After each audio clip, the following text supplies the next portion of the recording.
కాశ్మీర్ ఎన్నికలలో చివరికి ఎట్లుందంటే మేము భారత్కి దేశద్రోహం చేస్తాం, భారతదేశాన్ని నాశనం చేస్తాం, భారతదేశానికి వ్యతిరేకంగా వ్యవహరిస్తాం, మాకు ఓటేయండి అని అడిగేటట్టు ఉంది.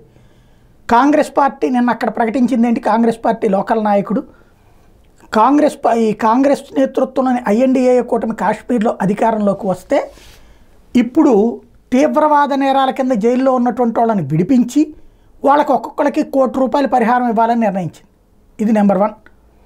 అదే ఒక దేశద్రోహం అంటే లేటెస్ట్గా మహబూబా ముఫ్తీ తమ పార్టీ అధికారంలోకి వస్తే ఆర్టికల్ 370 మళ్ళీ తీసుకొస్తుందట. వీళ్ళ అబ్బా సొత్తు అని చెప్పి వీళ్ళెవరో ఒక ఆఫ్టర్ ఆల్ ఒక ప్రాంతీయ పార్టీ ఆర్టికల్ 370 వెనక్కి తీసుకురాగలదా? లేదా అంటే కాంగ్రెస్ పార్టీ ఏమన్నా దానికి అష్యూరెన్స్ ఇస్తుందా? తెలియదు. ఆర్టికల్ 370ని తిరిగి తెస్తుందట. పాకిస్తాన్తో మళ్ళీ చర్చలు ప్రారంభిస్తుందట ఎల్ఓసి గురించి, లైన్ ఆఫ్ కంట్రోల్ గురించి. అట్లాగే establishment of full connectivity across the line of control for trade and social exchange. పాకిస్తాన్తో ఈవిడ వ్యాపార లావాదేవీలు, సరిహద్దు లావాదేవీలు నడిపేస్తట. ఇలా బాబు రాసి ఇచ్చాడని చెప్పి అక్కడ చేస్తుంది అనమాట. అంటే ఆ స్థాయికి బహిరంగంగా దిగజారిపోయింది.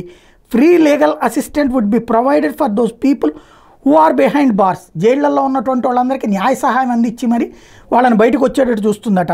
ఓల్డ్ పెన్షన్ స్కీము, 200 యూనిట్ల కరెంటు ఫ్రీ అన్నటువంటి ఈవిడ గారు ఇస్తున్నటువంటి సంక్షేమ హామీలు. దీన్ని బట్టి దేశద్రోహం దర్జాగా చేస్తాం, మిగతా ప్రజలు ఎవరైతే వీటి గురించి ఆలోచించకుండా ఉండాలంటే 200 యూనిట్లు ఫ్రీని చూసుకుని సంతోషపడి ఇంట్లో కూర్చోండి అని చెప్తోందనమాట.